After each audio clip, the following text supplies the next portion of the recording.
ಆರಾಮಾಗಿ ತಗೊಂಡ್ಕೊಂಡು ಹೋಗುವಂತ ಪಕ್ಷ ಭಾರತೀಯ ಜನತಾ ಪಾರ್ಟಿ. ವಾಜಪೇಯಿ ಅವರಿಂದ ಹಿಡಿದು ನರೇಂದ್ರ ಮೋದಿ ಅವರಿಂದ ನಾವು ಯಾವತ್ತು ಯಾವ ಧರ್ಮವನ್ನು ಬೈದಿಲ್ಲ. ಹಿಂದೂ ಧರ್ಮವನ್ನ ಗೌರವಿಸಿದೀವಿ, ಹಾಗೆ ಎಲ್ಲ ಧರ್ಮದವ್ರನ್ನ ಪ್ರೀತಿಸಿದೀವಿ. ಕೇವಲ ಓದಿನ ರಾಜಕಾರಣಕ್ಕೋಸ್ಕರ ಧರ್ಮವನ್ನ ಎತ್ತಿಕ್ಕುವಂತ ಕೆಲಸ ಯಾರು ಮಾಡಬಾರ್ದು. ಯಾವ ಭಾರತೀಯನು ಅದಕ್ಕೆ ಒಪ್ಪೋದಿಲ್ಲ. ನಾವು ಕೂಡ, ನೀವು ಕೂಡ ಒಪ್ಪೋದಿಲ್ಲ. ಒಪ್ತೀರಾ? ಅವರು ಹಾಗೆ ಸಲಿಗೆ ಕೊಟ್ಟಿದ್ದಕ್ಕೆ ತಾನೆ ವಿಧಾನಸೌಧದಲ್ಲಿ ಪಾಕಿಸ್ತಾನದ ಪರವಾಗಿ ಜೈ ಘೋಷಣೆಯನ್ನ ಹಾಕ್ತಾರೆ.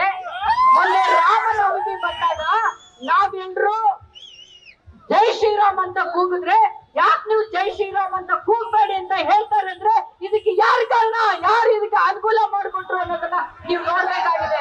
ನಾವ್ ಯಾವತ್ತು ಯಾರ ವಿರೋಧಿಯೂ ಅಲ್ಲ. ಅವರೆಲ್ಲರೂ ನಮ್ಮ ಅಣ್ಣ ತಮ್ಮಂದಿರ ಒಟ್ಟಿಗೆ ಇಟ್ಕೋಬೇಕು ಅನ್ನೋ ಒಂದು ಕಾರಣಕ್ಕೋಸ್ಕರ ಇವತ್ತು ನಮ್ಮ ಮನೆಯಲ್ಲಿ ತಂದಿರ್ತಾ ಇದ್ದಾರೆ.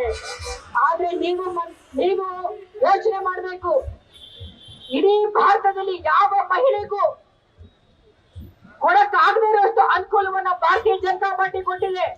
ಆ ಸಮುದಾಯದಲ್ಲಿರುವಂತ ಹೆಣ್ಮಕ್ಳನ್ನ ಇವತ್ತು ಇಡೀ ಭಾರತದ ಇತಿಹಾಸದಲ್ಲಿ ಪುಟದಲ್ಲಿ ಬರೆದಿಟ್ಕೊಳ್ಳುವಂತ ಒಂದು ದೊಡ್ಡ ಬದಲಾವಣೆಯನ್ನ ತಗೊಂಡ್ ಬಂದ್ರು.